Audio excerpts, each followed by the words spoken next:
Welcome back to Broken Electronics. I'm Lee, and it's really good to be with you again. Today I have something that I have to do with this. Now, I did a video a while back featuring two of these polycarbonate Mac Minis, a 2005 G4, which I later upgraded. Man, was that an adventure. And this. This is a early 2006 Intel Core Solo, the weakest processor Apple ever released in an Intel, 32-bit. Now, it has Tiger on it now. That's the OS with which it shipped. It also has some private data. I need to wipe this drive. So, obviously I want to have an operating system installed, so I'm going to make a clean installation of Snow Leopard. Why Snow Leopard? It's the maximum OS this machine can possibly run. It's an interesting operating system. I have never installed it. I've used it. My first Intel Mac was a 27-inch iMac from late 2009. Had Snow Leopard pre-installed. Snow Leopard was the last operating system to support Rosetta, which was Apple's way of allowing users to continue to use their old PowerPC apps. After that, no more. So a lot of people continue to use it for a long time. So it'll be interesting for me to actually install it. I'm going to be very interested in just taking a look, seeing what it has to offer, and particularly here in 2020. If you find that whole thing interesting, please stay tuned. Okay, here we are on the Tiger desktop. It's one of the more unusual desktops I've run into, those gigantic icons there. Truly minimal dock, and I don't really get why he's got, okay, VLC Media Player is down there, but other than that you've got Safari and Firefox, and he's got Safari and Firefox aliases on the desktop there. I really don't get it, but anyway, it's about time for this to be gone. And we can take a quick look at about this Mac. 1.5 gigahertz Intel Core Solo with 512 whopping megabytes of 1667 megahertz DDR2 RAM. Yeah. Yeah. Okay, and Matsushita CDRW. Hopefully this will read DVDs, or I'm dead in the water, aren't I? Just reminding myself, okay, it does have Bluetooth. It does have an airport card on. And I remember that now. Yeah, I've turned it off because I've got it plugged in via Ethernet. Graphics and displays. Intel GMA 950 with 64 megabytes of shared system memory. Ooh, ouch. Okay. And serial ATA. And we've got a 60 gigabyte hard drive. All right. So, we have our Snow Leopard disk. I hate slot loading drives.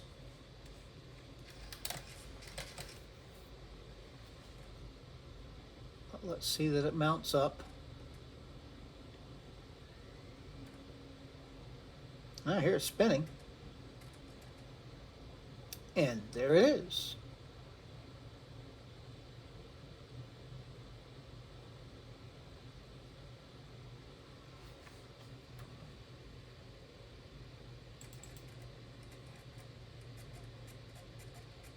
Oh, it's still reading. It's still reading. Optional installs. Oh, Xcode on there. Okay. Well, we'll find this out. So I'm gonna shut it down.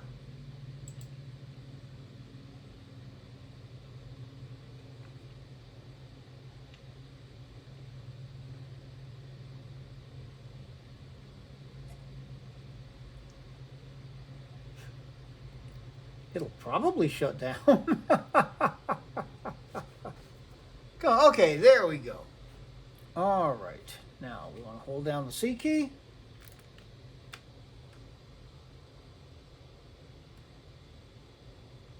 That one will be the power button there. There's a power button.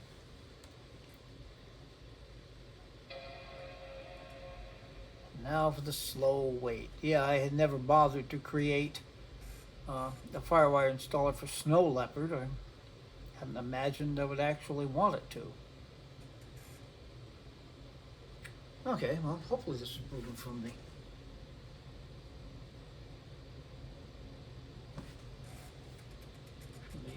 optical drive. Yeah, it's spinning away in there.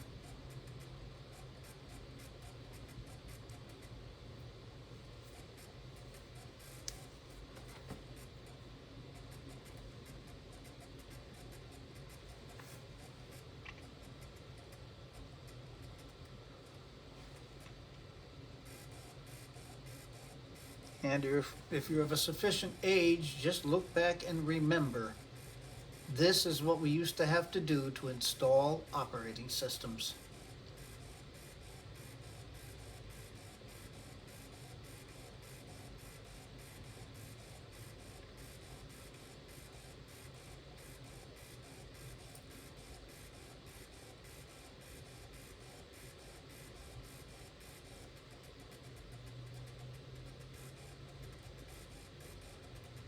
Man, that thing is...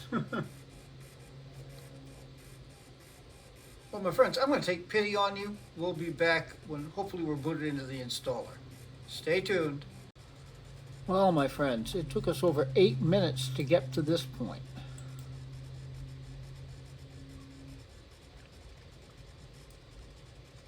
Okay, yes, we're going to use English as the main language. Please respond.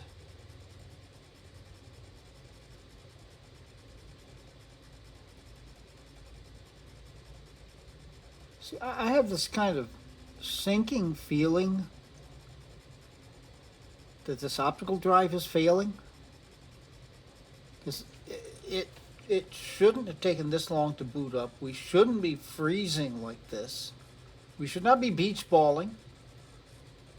This shouldn't be happening.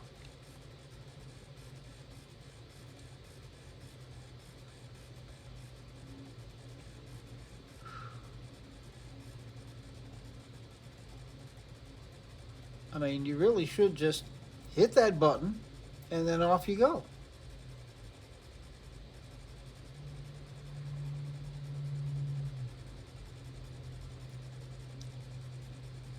This is leading me to think I might be best advised to get the CD out and make a USB installer. Well, okay, preparing installation.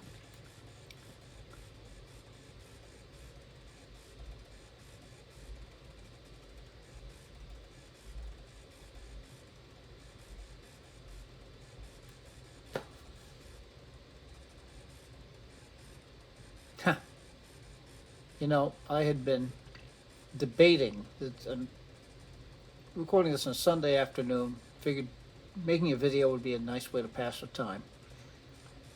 I was debating either doing this or taking apart my Tangerine iBook clamshell and upgrading it, which means completely disassembling the entire machine. Maybe I should have chosen that. Assuming this is successful, which is a big assumption,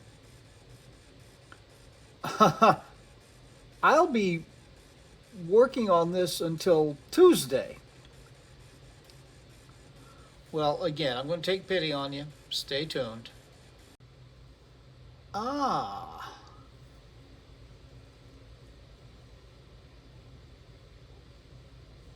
I should have checked that out. This machine doesn't have enough RAM to install Snow Leopard.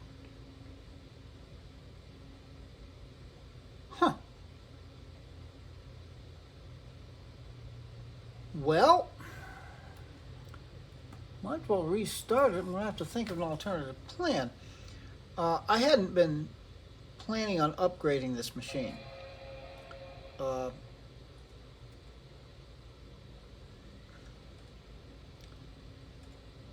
and maybe the thing to do will just be to reinstall Tiger on it, just to get a clean install of something. Well, I'm going to think on that. Stay tuned. All right. So the backup plan. And she doesn't even have system preferences on this dock.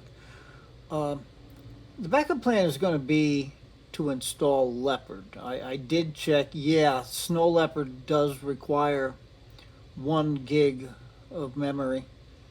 Leopard, however, can be installed with 512, which is what this has. Let's click Startup Disk.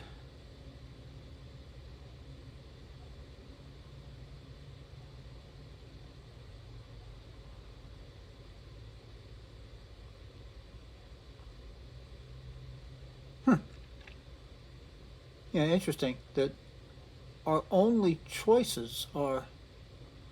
Oh, and yeah, I know. I think I know why. My Tiger installer installs 10.4.6, which is behind this. I could probably force boot up to it, but I was going to do Leopard anyway. All right.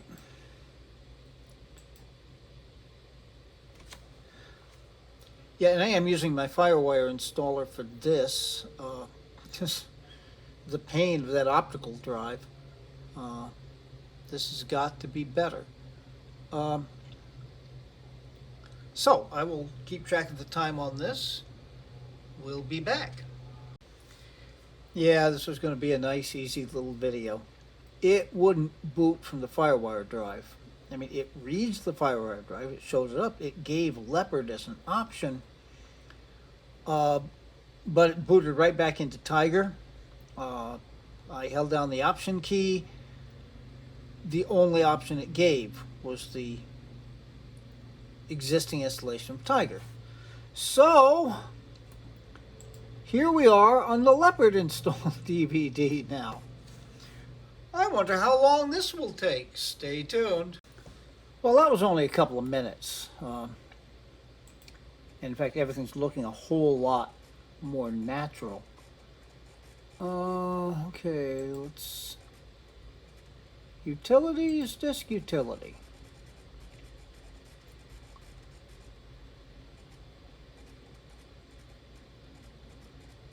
All right.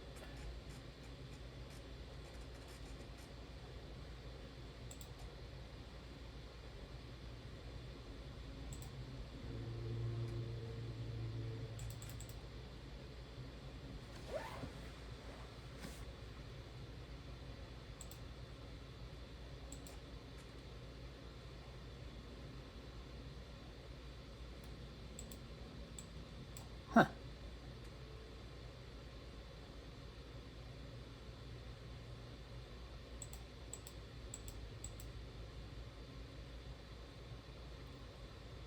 Okay, yeah, I just wanted to verify that we are in the GID partition table.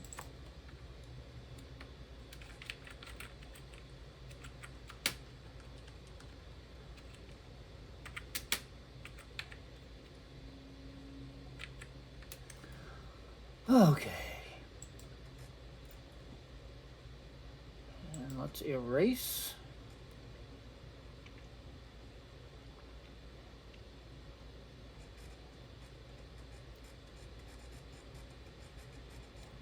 Okay, so we can quit disk utility. Continue with our installation. I am surprised that FireWire installer did not work. I mean, I made the installer from this DVD, so it should have. Let's customize our installation. Let's not install our additional fonts. Let's not install our language translations. And as far as printer drivers, let's just install Lexmark. I've got a Hewlett-Packard printer, but I'm not going to print from this machine. Why not save some space? Okay. So space required now is 6.3 gigabytes. We are going to leave X11 on. Doesn't take up that much room anyway. Yeah, I think we're good to go. So we can say done and install. And we'll be back hopefully when things are ready to go. Stay tuned. Okay, so it installed. It's about 35 minutes, which is not that bad for an install from a DVD. Obviously the DVD drive is fine. It was just the Leopard installer trying to cope with 512 megabytes. It'll be interesting to see how Leopard runs on this machine with only 512 megabytes of RAM. The lowest spec machine I've ever run Leopard on is in fact the Mac Mini G4, which has got a gigabyte of RAM. Well, we'll be back once I've got things set up in the desktop. Stay tuned. And here we are. All in all, not too bad. And of course, being a fresh install, we've got to look at about this Mac. 10.15.1, so yeah, I've got a zillion upgrades that I got to run. Clearly, I am going to have to upgrade this machine. I would like to get Snow Leopard on it. I really would. And if I'm going to crack it open, I might as well bite the bullet and upgrade the processor. You can get Core 2 Duos pretty cheaply. It was like 20 bucks or so on eBay. Boost the memory. If I get the processor upgraded and then flash the firmware, I can get all the way up to 4 gig, which would be plenty for this machine. As far as the hard drive goes, I'll think on that. It's probably not worth the effort or the expense. But, hey, it's me. You never know what I'm going to do. Okay, yeah, two banks here, two 256 megabyte sticks. All right. Well, anyway, if nothing else, I did get that hard drive wiped, which I really needed to do. I did get an operating system installed, not the one I intended, but a very good one. And heck, I'll be there's got to be another video on this machine because I am going to do upgrades on it and eventually get Snow Leopard on it. But anyhow, I think we can wind up this video now. So be good to other people, be good to yourselves, take very good and careful care. We're going to be back with you very soon, and there's my software updates coming up, with more videos, including one on this machine. So, this has been Broken Electronics.